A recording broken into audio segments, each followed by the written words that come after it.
Health issues से हर किसी को कभी ना कभी डील करना ही पड़ता है। और फिर इन्फेक्शंस भी तो कितने टाइप के होते हैं। न्यूमोनिया की फॉर्म में बैक्टीरियल इन्फेक्शन, तो कॉमन कोल्ड की फॉर्म में वायरल इन्फेक्शन। इन इन्फेक्शन से बॉडी को बचाने के लिए इम्यून सिस्टम हमेशा तैयार रहता है, लेकिन जब कभी इन्फेक्शन ज्यादा स्ट्रांग होते हैं तो इम्यून सिस्टम इनसे फाइट नहीं कर पाता और तब जरूरत पड़ती है डॉक्टर की प्रिस्क्राइब्ड मेडिकेशंस की। तो ऐसी ही एक पावरफुल और इफेक्टिव मेडिसिन होती है एंटीबायोटिक्स, जिसकी डोजेस लेने से हमें बीमारी में बहुत जल्दी राहत मिलने लगती है। तब ये एंटीबायोटिक्स हमें किसी मैजिकल डोज जैसा फील देती है। लेकिन क्या कभी आप ये सोच पाए कि ये एंटीबायोटिक्स होती क्या है, ये किस तरह बॉडी पर काम करती है, किस तरह के इन्फेक्शंस को ये दूर करती है, और ऐसा क्यों कहा जाता है कि एंटीबायोटिक्स सिर्फ डॉक्टर की सलाह पर ही लेनी चाहिए, अपनी मर्जी से नहीं। ऐसे कितने ही जरूरी सवालों के जवाब आज आपको मिलने वाले हैं आज के इस इंफॉर्मेटिव वीडियो के जरिए, जो पूरी तरह एंटीबायोटिक्स पर बेस्ड है। इसलिए आप इसे लास्ट तक जरूर देखें और समझ लीजिए कि एंटीबायोटिक्स का मैजिक कब चलता है और कब नहीं चलता। तो चलिए आगे बढ़ते हैं और जानते हैं एंटीबायोटिक्स के बारे में डिटेल में। एंटीबायोटिक्स ऐसी मेडिकेशंस होती है जो बैक्टीरियल इन्फेक्शन से फाइट करती है, इसलिए ये एंटीबैक्टीरियल मेडिकेशंस भी कहलाती है। ये बहुत ही पावरफुल होती है क्योंकि ये सिर्फ एक टाइप की मेडिसिन ना होकर मेडिसिन्स का लार्ज कलेक्शन है और इनका हर टाइप एक दूसरे से एकदम अलग है। एमिनोग्लाइकोसाइड्स, पेनिसिलिन, मोनोबैक्टम और सेफलोस्पोरिन कुछ मोस्ट कॉमन एंटीबायोटिक्स है। ये लाइफ सेविंग मेडिकेशन बॉडी में से बैक्टीरियल इन्फेक्शंस को क्लियर करती है, रिकवरी को फास्ट करती है, इन्फेक्शन को स्प्रेड होने से रोकती है और हमें सीरियस इलनेस और कॉम्प्लिकेशन से बचाती भी है। अब आपके लिए ये जानना जरूरी है कि एंटीबायोटिक्स केवल बैक्टीरियल इन्फेक्शंस को ही दूर करती हैं। कोल्ड और फ्लू जैसे वायरल इन्फेक्शंस के अगेंस्ट ये वर्क नहीं करती, और जिन बैक्टीरियल इन्फेक्शंस पर ये एंटीबायोटिक्स काम करती हैं वो हैं skin infections, bacterial pneumonia, strep throat, whooping cough, bacterial vaginosis, urinary tract infection, eye infections, some ear and sinus infections, dental infections, meningitis, bladder and kidney infections etcetera. तो बहुत से हेल्थ इश्यूज को cure करने वाली ये antibiotics ना केवल different types की होती है बल्कि डिफरेंट फॉर्म्स में भी आती है, जैसे ओरल एंटीबायोटिक्स, जिसमें टैबलेट्स और कैप्सूल्स भी हो सकते हैं और लिक्विड भी हो सकते हैं। इसी तरह टॉपिकल एंटीबायोटिक्स आती है जिन्हें बॉडी के बाहरी हिस्सों में लगाया जाता है, जैसे क्रीम या एंटीबायोटिक ऑइंटमेंट जिसे स्किन पर लगाया जाता है। आईज और ईयर्स के इन्फेक्शंस को दूर करने के लिए एंटीबायोटिक ड्रॉप्स भी आती है, और जब सीरियस बैक्टीरियल इन्फेक्शंस होते हैं तब इंजेक्शंस के थ्रू भी एंटीबायोटिक्स दी जाती है। साल 1910 में साइंटिस्ट ने फर्स्ट एंटीबायोटिक सेल्वोसन को इंट्रोड्यूस किया और 1928 में खोजी गई पेनिसिलिन पहली नेचुरल एंटीबायोटिक्स कहलाई। एंटीबायोटिक्स की खोज से पहले बहुत से लोग माइनर बैक्टीरियल इन्फेक्शन से भी अपनी जान गंवा दिया करते थे, लेकिन एंटीबायोटिक्स की खोज के बाद लाइफ एक्सपेक्टेंसी इंक्रीज हुई है और लोगों के लिए बैक्टीरियल इन्फेक्शन से राहत पाना पॉसिबल हो पाया है। अगर इस वर्ड एंटीबायोटिक को ब्रेक किया जाए तो ये होगा एंटी और बायोटिक। एंटी का मतलब अगेंस्ट और बायोटिक का मतलब लाइफ यानी बैक्टीरिया, क्योंकि बैक्टीरिया लिविंग ऑर्गेनिजम्स होते हैं जो एक तरह की लाइफ फॉर्म्स है। इस तरह बैक्टीरिया के अगेंस्ट काम करने वाली मेडिसिन को एंटीबायोटिक कहा गया। वैसे ये तो आप जानते ही होंगे कि बैक्टीरिया ऐसे माइक्रोस्कोपिक जर्म्स है जो हर जगह मौजूद है। ये हमारी स्किन पर भी रहते हैं और बॉडी के अंदर भी। कुछ बैक्टीरिया हमारे लिए हेल्पफुल होते हैं, जैसे गट बैक्टीरिया, तो कुछ बैक्टीरिया हमें इन्फेक्शियस डिजीजेस देते हैं, और जब इम्यून सिस्टम इन्हें दूर नहीं कर पाता तो एंटीबायोटिक्स हमारी मदद करती है।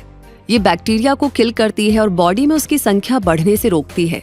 इसके लिए एंटीबायोटिक बैक्टीरिया की सेल वॉल्स और डीएनए को डिस्ट्रॉय कर देती है और उन्हें ऐसे प्रोटीन्स बनाने से भी रोकती है जिनके जरिए बैक्टीरिया तेजी से मल्टीप्लाई होकर के अपनी संख्या बढ़ाते हैं।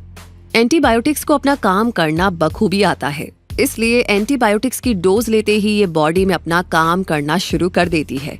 एंटीबायोटिक ट्रीटमेंट लेने के कितने टाइम में बेहतर फील होने लगेगा ये डिपेंड करता है कि किस तरह का बैक्टीरियल इन्फेक्शन है और बॉडी में कितना स्प्रेड हो चुका है। उसी के अकॉर्डिंग ये एंटीबायोटिक्स कुछ घंटों से कुछ दिनों तक ह्यूमन बॉडी में मौजूद रहती है और अपना काम पूरा करती है। एंटीबायोटिक्स अपना काम अच्छी तरह कर सके और बैक्टीरिया का पूरी तरह सफाया कर सके, इसके लिए जरूरी है कि प्रिस्क्राइब्ड एंटीबायोटिक्स की पूरी डोजेज ली जाए ताकि बॉडी से इन्फेक्शन पूरी तरह क्लियर हो सके और जल्दी वापस लौटकर न आ सके। अक्सर लोग इन्फेक्शन के सिम्टम्स कम होते ही एंटीबायोटिक्स की डोजेस बीच में ही छोड़ देते हैं। आप ऐसा बिल्कुल ना करें। यहाँ पर एक और बात जानना बेहद इम्पॉर्टेंट है कि जैसे जरूरत होने पर डॉक्टर की प्रिस्क्राइब्ड एंटीबायोटिक्स ही ली जानी चाहिए और उसकी पूरी डोजेस लेना जरूरी है। उसी तरह ये भी जरूरी है कि एंटीबायोटिक्स सिर्फ तभी ली जाए जब उनकी वाकई में जरूरत हो, और ऐसा इसलिए क्योंकि मामूली हेल्थ इशू होने पर बिना डॉक्टर कंसल्टेशन के अगर एंटीबायोटिक्स ली जाती है तो उसके साइड इफेक्ट्स हो सकते हैं और एंटीबायोटिक रेजिस्टेंस भी हो सकती है, जो कि एक सीरियस कंडीशन है। एंटीबायोटिक रेजिस्टेंस की कंडीशन तब आती है जब बैक्टीरिया चेंज होकर एंटीबायोटिक के इफेक्ट्स को रेजिस्ट करने लगता है, यानी बैक्टीरिया पर एंटीबायोटिक्स का असर होना खत्म हो जाता है और वो बॉडी में लगातार ग्रो करता रहता है। तो ऐसे में सीरियस हेल्थ इश्यूज हो सकते हैं। कई साइनस इन्फेक्शंस और कुछ ईयर इन्फेक्शंस ऐसे होते हैं जिन्हें दूर करने के लिए एंटीबायोटिक्स लेने की जरूरत नहीं होती। वो बिना एंटीबायोटिक्स लिए भी सही हो सकते हैं।